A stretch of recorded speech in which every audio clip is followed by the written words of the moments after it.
میں جب کرکٹ میں اوپر آ رہا تھا تو میرے سامنے بھی یہ دو راستے آ گئے.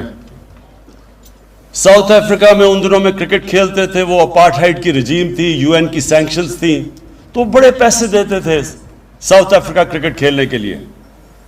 تو بڑا مجھے پیسہ آفر ہوا کہ آپ ساؤتھ افریقہ آ کے کرکٹ کھیلیں. لیکن اگر میں کرکٹ کھیلتا تھا ان کے لیے تو میں ایک رجیم جو کہ ریسسٹ رجیم تھی, اپارٹھائڈ کی رجیم تھی, میں نے اس کو سپورٹ کرنا تھا. تو پیسہ تو مل جانا تھا لیکن عزت نہیں ملنی تھی. پھر جب میں کیپٹن بنا, پہلے ہی کیپٹن میں مجھے ایک ہندوستان کے کسی بکی نے آفر کیا کہ اگر آپ ٹاسکا میں فیصلہ بتا دیں تو آپ کو اتنے پیسے دیں گے. ان دنوں میں بڑا پیسہ تھا وہ. تو یہ یاد رکھنا کہ یہ ہر انسان کو یہ دو راستے, ایک شیطانیت کا راستہ ہے, ایک انسان کی عظمت کا راستہ ہے. ایک راستہ وہ ہے جو اللہ قرآن میں ہمیں کہتا ہے کہ نبی صلی اللہ علیہ وسلم کے راستے پہ چلو, ان کی سنت پہ چلو. وہ راستہ آسان راستہ نہیں ہے. کئی دفعہ جو آپ آسان راستہ سمجھتے ہیں وہ آپ کی تباہی کا راستہ ہے. تو آپ کو ہمیشہ یہ چوائسز کرنی پڑیں گی. اور یہ میں آپ سے بالکل, یہ جو شیخ رشید نے کہا یہ بالکل آپ کی بات ٹھیک ہے. میں سمجھتا ہوں کہ آپ کو بھی جو تنخواہ ملتی ہے وہ کافی نہیں ہے, بلکہ آپ کو نہیں, ہمارے کتنے تنخواہ دار طبقہ ہے, کیونکہ مہنگائی بڑھتی گئی ہے کئی سالوں سے, تو اس کی وجہ سے تنخواہیں اتنی نہیں جتنی ملنی چاہیے. تو ایز آسان ہوتا ہے کہ چلے یہ راستہ لے لیں, پیسہ مل جائے گا, صرف ضمیر بیچنا ہوتا ہے. لیکن میں آج آپ کو یہ کہتا ہوں کہ قرآن میں اللہ نے واضح لکھا ہوا ہے کہ رزق اللہ کے ہاتھ میں ہے. آپ حلال کی بھی کما سکتے ہیں, حرام کی بھی کما سکتے ہیں, لیکن قرآن میں واضح ہے کہ رزق اس کے ہاتھ میں ہے. میں نے اپنی زندگی میں دیکھا, اور شیخ رشید نے بھی اسی ٹائم پہ دیکھا ہوگا, وہ سیاستدان جن کو اللہ نے اتنا موقع دیا, ملک کے سربراہ بنا دیے, اور ان کے سامنے بھی یہ دو راستے تھے. وہ بھی حلال کی کمائی بھی کر سکتے تھے, اور بہت بڑی ایک عزت ہوتی ہے ملک کا سربراہ بننا. لیکن جس راستے پہ وہ نکل گئے, آپ کے سامنے آج وہ عبرت کا نشان بنے ہوئے ہیں.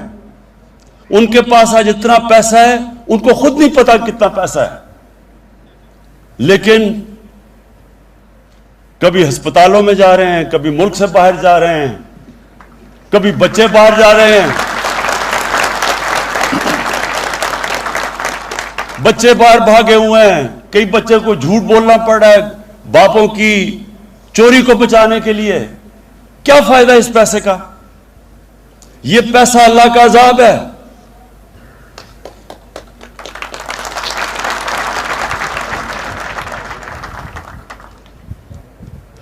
تو میں آج آپ کو پھر یہ ایک چیز بتانا چاہتا ہوں کہ ساری یہ یاد رکھیں, کئی لوگ نماز پڑھتے ہیں ان کو پتہ ہی نہیں وہ کیا مانگ رہے ہیں اللہ سے. 5 وقت میں اللہ کی جب نماز پڑھتے ہیں صرف ایک چیز مانگتے ہیں, اللہ ان کے راستے پہ لگا جن کو تو نے نعمتیں بخشی. یعنی آپ کا خوشی کا راستہ ہے. جو نعمتیں جب اللہ کسی پہ بخشتا ہے وہ سب, اس کو تو اندر سکون مل جاتا ہے. اور جو راستہ ہم سمجھتے ہیں کہ آسان راستہ ہے, ہم دیکھتے ہیں لوگوں کو کہ بڑے بڑے محلوں میں رہ رہے ہیں, اصل میں ان کی اصلیت تو اندر کیا ان کے اوپر گزر رہی ہوتی ہے وہ اللہ جانتا ہے. عذاب ہوتا ہے. تو آپ کے لیے, کیونکہ آپ کا بہت بڑا رول ہے معاشرے میں, پولیس کا بہت بڑا رول ہے. پولیس ایک معاشرے کے اندر جب لوگوں کی حفاظت کرتی ہے اور لوگ پولیس کو اپنا لیتے ہیں, میری بات یاد رکھنا کہ وہ معاشرہ اٹھ جاتا ہے. کیونکہ وہاں سب سے بڑی چیز انویسٹمنٹ آنی شروع ہو جاتی ہے, سرمایہ کاری شروع ہوتی ہے. ہمارے بیرون ملک پاکستانی وہ سب سے بڑا اس ملک کا اثاثہ ہے. میں کیونکہ میرا واسطہ ان سے زیادہ تھا دنیا میں کرکٹ پہ پہلے ٹریول کرتا تھا, پھر اس کے بعد ویسے جب میرا باہر جانا ہوتا ہے تو ان کو سب سے بڑا مسئلہ کیا ہوتا ہے کہ وہ جب اپنا باہر سے پیسہ پاکستان لے کے آتے ہیں، کوئی پلاٹ لیتے ہیں، کوئی گھر لیتے ہیں، یا قبضے ہو جاتے ہیں ان پہ، تو جب وہ گھر اور پلاٹ ہی نہیں لے سکتے، وہ یہاں سرمایہ کاری کیسے کریں گے، فیکٹریاں کیسے لگائیں گے؟ تو وہی ذہن میں ڈال لیں کہ صرف اوورسیز پاکستانی اس ملک کو اٹھا سکتے ہیں. لیکن ان کا مسئلہ کیا ہے؟ ان کو اس وقت اعتماد نہیں ہے کہ ہمارا پیسہ، ہماری انویسٹمنٹ سیکیور رہے گی، سیف رہے گی. اور اس لیے پولیس کا بہت بڑا رول ہے اس پاکستان کو اوپر اٹھانے میں. میں آپ کو آج سب سے پہلے تو یہ کہتا ہوں کہ جو آپ کی تنخواہیں پنجاب سے نیچی ہیں، انشاءاللہ میں ابھی آج جا کے بات کروں گا حفیظ شیخ سے.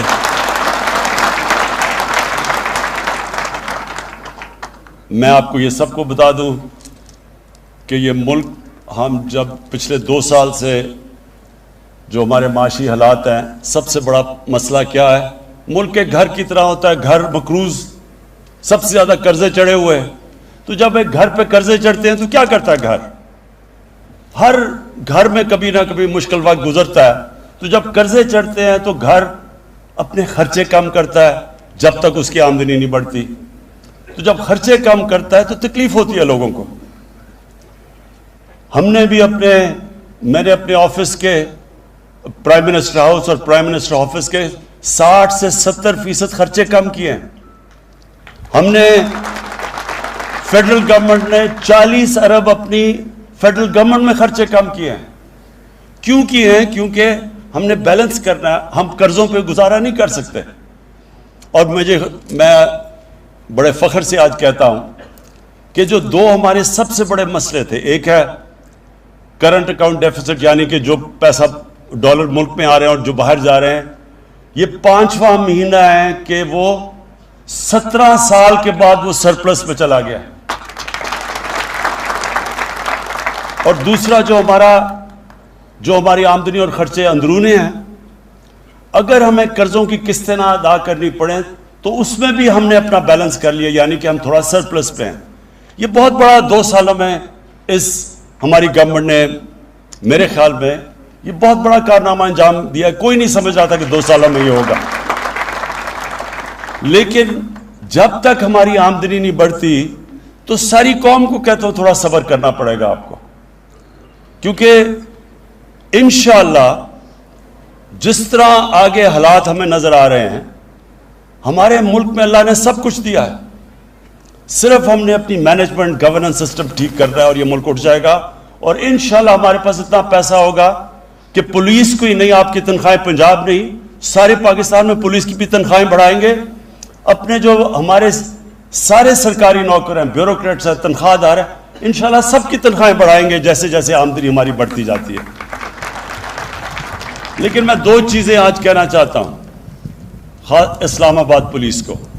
نمبر 1 کہ ساری اسلام آباد پولیس کے ہر گھر کو ایک ہیلتھ کارڈ دیں گے ہم. ہیلتھ کارڈ کا مطلب کہ ہر گھر کے پاس ایک ہیلتھ انشورنس ہوگی، اور انشاءاللہ 10 لاکھ روپے کی ہر پولیس کے گھر کی ہیلتھ کی انشورنس ہوگی کہ 10 لاکھ تک کسی گورنمنٹ یا پرائیویٹ ہاسپٹل میں آپ اپنا علاج کروا سکیں گے. اور دوسرا، آپ کو میں جو ہم نیا پاکستان ہاؤسنگ بنا رہے ہیں، اس کے اندر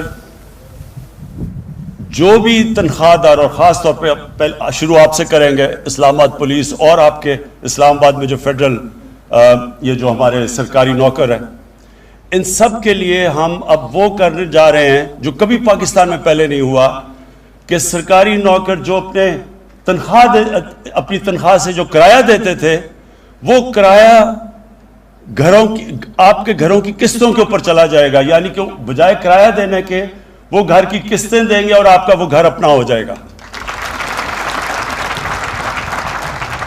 یہ ہمارا بڑا پروگرام ہے نیا پاکستان ہاؤسنگ میں، خاص طور پہ آپ جیسے پولیس والوں کے لیے، سرکاری نوکروں کے لیے. تو وہ انشاءاللہ ہم پولیس سے شروع کریں گے اور ہم ہیلتھ کارڈز بھی آپ سے شروع کریں گے.